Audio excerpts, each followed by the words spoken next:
মহাকারণিক তথাগত বুদ্ধির ধর্মপ্রচার যখন সর্বদিকে ব্যাপ্তিমান ছিল, তখন জেতবন বিহারে ছন্ন নামক একজন ভিক্ষু ছিলেন। তিনি সবসময় আস্ফলন করতেন এইভাবেই যে সারিপুত্র স্তবীর আমি সারিপুত্র, আমি মোগলায়ন, এরকম বলেই তারা অনেকেই প্রচার করে। কিন্তু বুদ্ধ যখন অবিনিষ্ক্রমণ করেছিলেন সে সময় তারা কোথায় ছিল? যেহেতু এই ছন্ন বা ছন্দক রাজকুমার সিদ্ধার্থ যখন 29 বছর বয়সে তিনি অবিনিষ্ক্রমণ করেছিলেন, তাকে সহযোগিতা করেছিলেন এই ছন্ন বা ছন্দক। যেহেতু বুদ্ধ হওয়ার পরে সারিপুত্র মোগলায়ন, তারা সবাই এসে এখন বলছে আমি সারিপুত্র, আমি মোগলায়ন।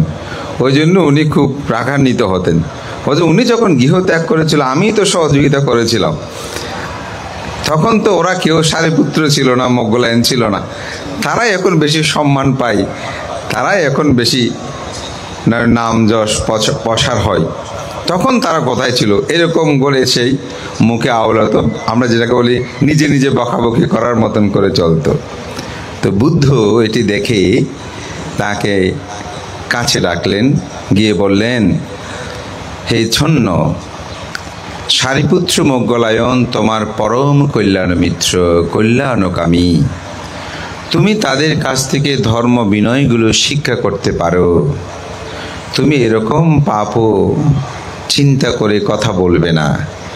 তখন আমি যে গাথাটা ভাষণ করেছি, দুটি গাথার প্রথম গাথাটাই বলেছিলেন, নাভাজে পাপাপে মিথ্যে নাভাজে পুরিসা ধামে, বাজেতা মিথ্যে কল্যাণে বাজেতা পুরিশুত্থামে।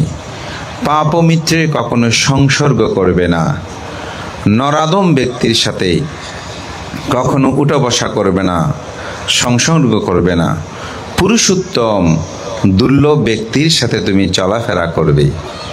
তো বুদ্ধ নরাধম বা পাপমিত্র কাকে বলে? যারা কায়ের দ্বারা, বাক্যের দ্বারা, মনের দ্বারা পাপকর্ম সম্পাদন করে, পাপ চিন্তা করে, পাপ কাজ করে, তাদেরকে বলা হয় নরাধম বা পাপী ব্যক্তি। আবার পুরুষোত্তম বলতে কাকে বুঝায়? এখানে মার্গ জ্ঞানের কথা বলি, তবে আমি বোঝানোর জন্য যদি এইভাবেই বলি, সেটা হচ্ছে যারা কায়ের দ্বারা, বাক্যের দ্বারা, মনের দ্বারা কোনরূপ পাপকর্ম সম্পাদন করে না, তারাই হচ্ছে পুরুষোত্তম ব্যক্তি। এবং তাদের সংসর্গের কথা বুদ্ধ এখানে তাকে বলেছেন। যদিও বুদ্ধের এই কথা শুনে সেখানে অনেকে শ্রোতাপত্তি সহ মার্গ জ্ঞানেই উপনীত হলেন, কিন্তু এই ছন্ন সেটা হয়নি, তার মানটা থেকে গিয়েছিল। তো বুদ্ধ আনন্দকে ডেকে বলেছিলেন, আমার পরিনির্বাণের পর তাকে ব্রহ্মদণ্ড প্রদান করিও।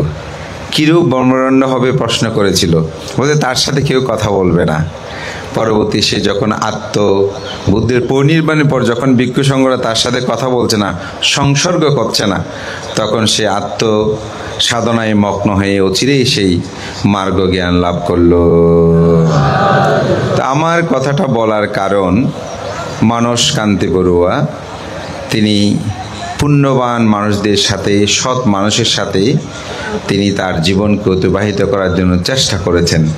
এখানে তার কৃতজ্ঞতা প্রকাশের প্রণালীটা দেখলে বোঝা যায় তিনি কাদের সাথে, কাদেরকে নিয়ে তিনি চিন্তা করেন।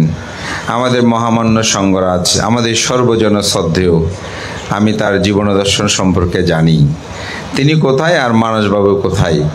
একজন সর্বোচ্চ ধর্মীয় গুরু নিরোগ দীর্ঘ জীবন কামনায় তার চিন্তা চেতনা।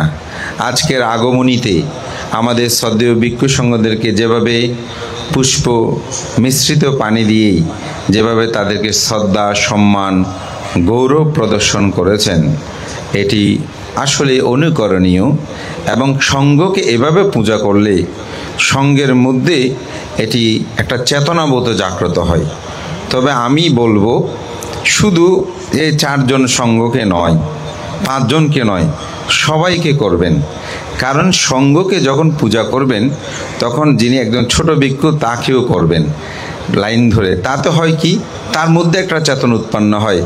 আমাকে এরকম করে পূজা করে আমাকে শীল বিনয়ে ধর্মে আরও নিজেও কেউ সংযত হতে হবে, আমাকে এভাবেই চলতে হবে। তা আমি মনে করি আজকে সেই মহান সঙ্ঘকে এই পূজা অর্ঘ নিবেদন সত্যিই প্রশংসনীয়। অষ্টপরিষ্কার সঙ্গদান, এটি আপনারা সবাই জানেন, বুদ্ধ প্রশংসিত।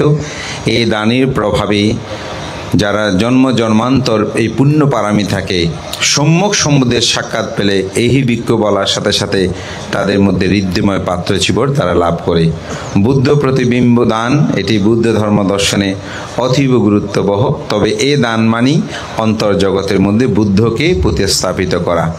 আর জ্ঞাতি সম্মেলন, এটি প্রয়োজন। আমাদের জ্ঞাতির প্রতি কর্তব্য আছে, দায়িত্ব আছে। তা আমি মনে করি সেটি সমন্বয় সাধনে আজকের এই বহুবিধ পুণ্যময় কর্ম, এটি অবশ্যই সাধুবাদযোগ্য। আমার কথা দীর্ঘীয় করব না, আমি শুধু এটুকু বলবো, পাপী মিত্রের সাথে থাকবেন না, নরাধমের সাথে চলাফেরা করবেন না, পুণ্যবান ভালো মানুষ, সৎ মানুষ, পুরুষোত্তম মানুষের সাথে জীবন আচরণ করবেন।